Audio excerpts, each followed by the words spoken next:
कधी कधी ना फ्रीज खचाखच भरलेला असतो तेव्हा पण काय करायचं सुचत नाही आणि कधी कधी काहीच नसतं तेव्हा पण काय करायचं सुचत नाही. माझी सिच्युएशन दुसरी आहे आणि ही प्रत्येक स्त्रीची सिच्युएशन आहे. म्हणूनच आपण नवीन सिरीज चालू केली आज माझ्या घरी.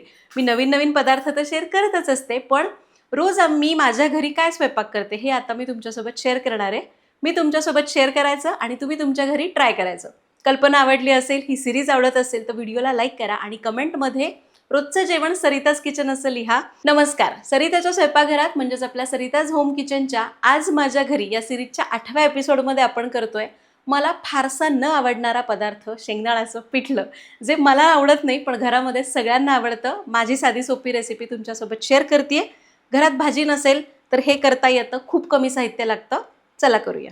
तर शेंगदाण्याच्या पिठल्याला खरं तर फार काहीच लागत नाही. आपले रोजचं फोडणीचं साहित्य, रोजचे घरातले मसाले. पण याला ना कांदा मात्र भरपूर घालायचा, तेव्हा जाऊन त्याचं टेक्स्चर चांगलं येतं आणि चव चांगली लागते. तर आपण 1 वाटी भाजलेले शेंगदाणे घेतलेत. शेंगदाणे पण चांगले खरपूस भाजलेले असावेत आणि त्यासाठी ना जवळपास 1.5 वाटी कांदा घेतला, बारीक चिरून घ्यायचा. आता हे शेंगदाणे आपण जाडसर वाटूया, खूप बारीक करायचे नाहीत, थोडंसं फिरवून घेऊ.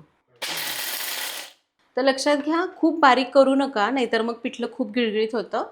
फक्त कसं करायचं, असंच फिरवायचं फक्त. हे बघा, शेंगदाणे असे बारीक करायचे. थोडेसे काही बारीक होतात, काही मोठे तुकडे राहतात. झालं, शेंगदाण्याचा कूट झाला, कांदा चिरला. याला फारशी तयारी लागत नाही, लगेच फोडणी देऊया. चला आता करूया फोडणी.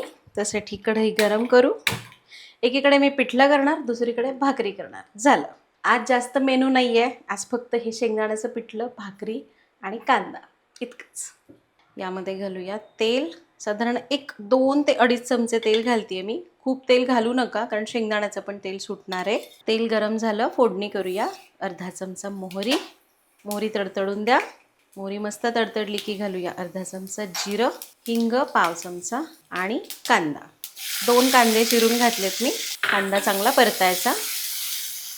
तर तसं शेंगदाण्याचं पिठलं मला आवडत नाही असं नाही, मला उलटं आवडायचं लहानपणी. पण हे पिठलं खाल्लं की माझं डोकं दुखतं, म्हणून मला ते आता खावंसं वाटत नाही.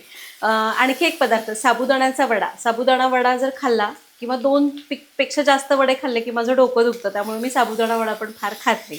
तसं हे 2 पदार्थ आहेत जे मला आवडतात पण आवडत पण नाही असे. तुम्हाला असं कुठला पदार्थ असेल तर मला कमेंटमध्ये सांगा की हा पदार्थ आहे जो तुम्हाला आवडतो पण त्याने काही त्रास होतो किंवा म्हणून तुम्हाला आवडत नाही असेल. तुमच्याशी बोलता बोलता कांदा परतलाय.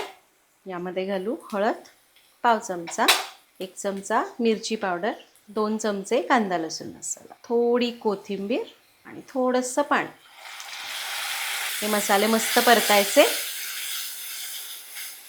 मसाले परतले की घालायचा दाण्याचा कूट, चवीपुरतं मीठ.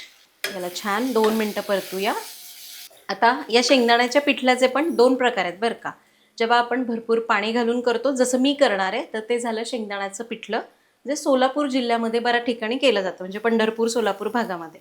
आणि साताऱ्याच्या भागामध्ये जाल किंवा सातारच्या बाजूला जाल तर तिथं केला जातो महाद्या. खूप पाणी घातलं जात नाही, फक्त असा हबका मारून मारून ते पिठलं 4-5 मिनटं शिजवलं जातं. तो झाला सातारी महाद्या. आता जर तुम्हाला सातारी महाद्या करायचं तर फक्त पाण्याचा हबका मारून शिजवा आणि जर पिठलं करायचं तर माझ्यासारखं फॉलो करा. आणि हे बघा, याला आपण 2-3 मिनटं छान परतून घेतलंय. यामध्ये घालूया गरम पाणी.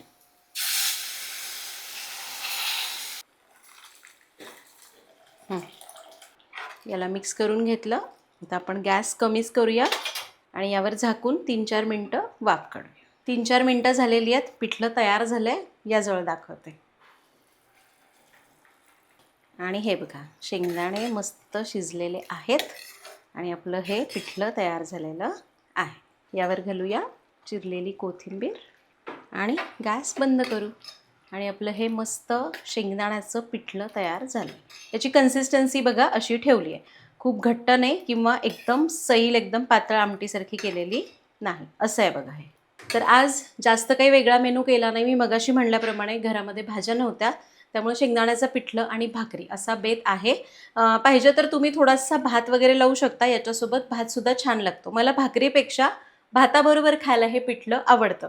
म्हणजे इतकं आवडत नाही, पण भाकरीपेक्षा भाताबरोबर खायला मला जास्त चांगलं वाटतं. तर आज आपण साधा सोप्पा मेनू केलेला आहे. तुमच्याकडे जर कधी भाजी संपली असेल आणि तुम्हाला जर काही वेगळं चमचमीत करायचं असेल, तर हे पिठलं करा. पण शेंगदाणे थोडेसे गोडसर असतात, थोडेसे तिखट कमी करण्यासाठी वापरले जातात म्हणजे भाजीमध्ये. तर त्यामुळं याला ना मी तुम्हाला सजेस्ट करेन, की थोडंसं तिखट जास्त घालावं लागतं. म्हणजे तो तो बॅलन्स होती चव याच्यामध्ये आणि ते चवीला चांगलं लागतं. तर या पद्धतीने तुम्ही पण ही रेसिपी जरूर करा. भेटूया पुढच्या भागात. Happy cooking.